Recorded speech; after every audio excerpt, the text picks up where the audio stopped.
There's the orb this morning.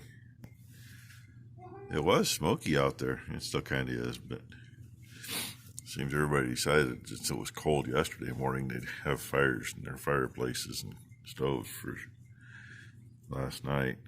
39 degrees this morning, though. That's not too bad. And of course, yep, Rainy's in here. The boys are outside. Lazy dog, spoiled. And look who came in this morning. Sunshine's up. The sunshine came in. It's amazing.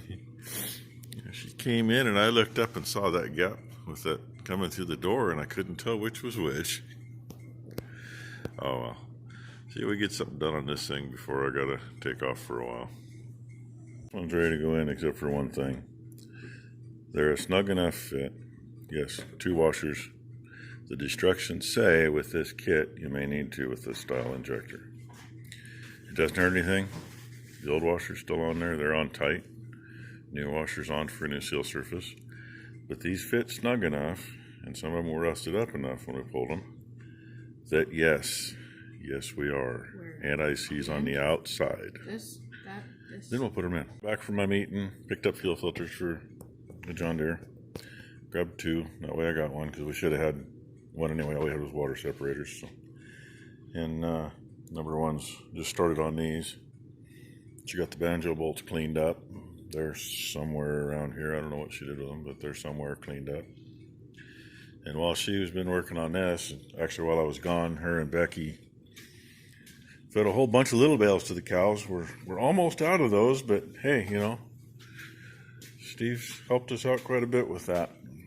We've made it since the day we picked the first load up without having it. We fed one big bale to the steers just because I don't want to change what they're on. So look at that nice new filter. And yes, this tractor only has 676.4 hours on it. That's when we put the new hour meter in it. Been a few years ago now, but still gets run all the time. I have no idea how many hours the other filter had on it. Doesn't matter. It's got a new one. Everything's going to be new and clean as we can be. And yes, that's what I do. And I put October 2021 because, hey, that's when we're going to be done with it, is this month. It's just because we started it in May.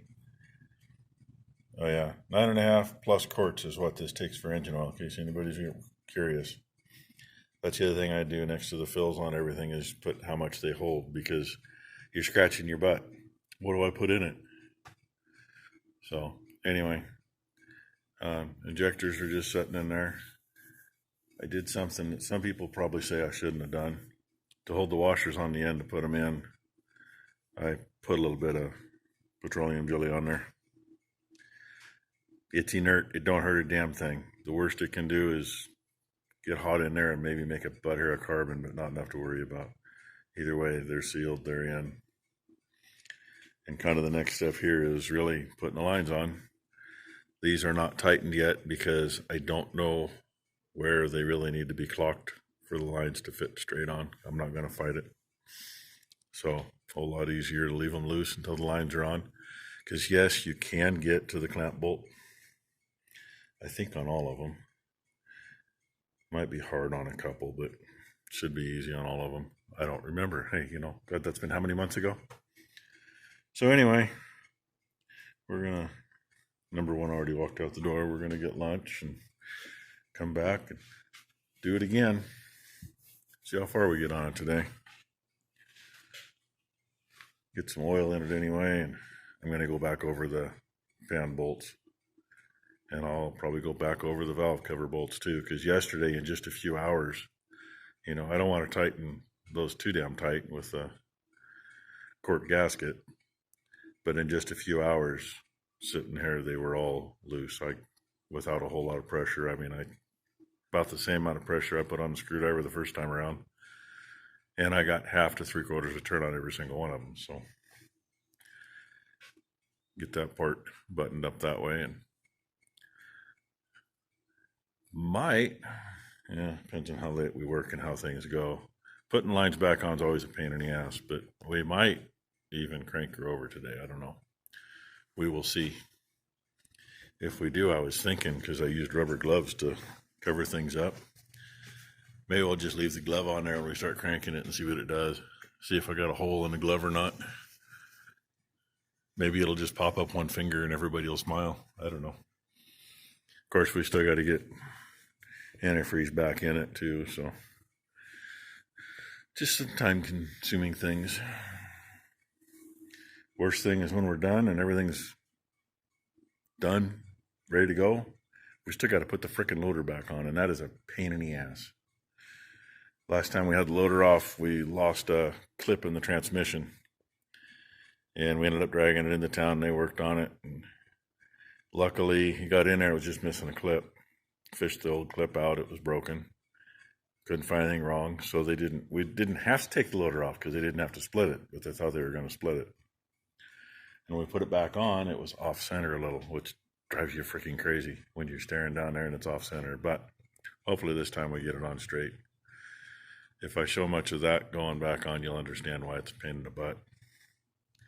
But anyway, my tummy's rumbling. I'm going to go eat. Got to say, I confused myself for a minute. These banjo bolts, there's should be 18, because you have 6 lines out of the pump,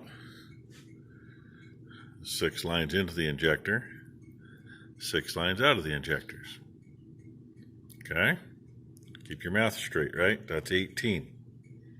Trust me, I've been trying to think about that. One of these bolts was in a mag tray laying on the platform on the tractor. I don't know which one.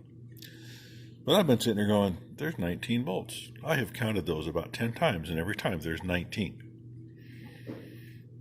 Just remembered why.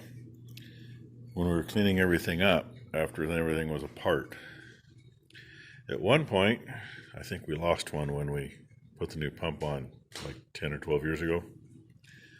Yeah, it was laying. I was laying back in here or down under here or somewhere. So it was found. So hey, I got an extra one, which is fine. I think I got a few more upstairs. Always good to have an extra one in case something like that does happen. Because when you do that in the field, you never know where you lose them. So anyway, I just thought I'd bring that to everybody's attention. Once in a while, you end up with extra parts, and it's a good thing. I headed to the house, got my hands washed, and said, I forgot something. That's okay, because Amazon came. I had to come back and get a package from them. Everything is together. Still a few things to hook up, like alternator wire and the power wire to the fuel pump. Shut-off cable would be a good thing too. But yeah, brackets back in there supporting everything. All the lines are hooked up. All the hoses are hooked up. We ended up putting new hoses here. And whoever set up that conglomeration, that's exactly what it is. It's interesting.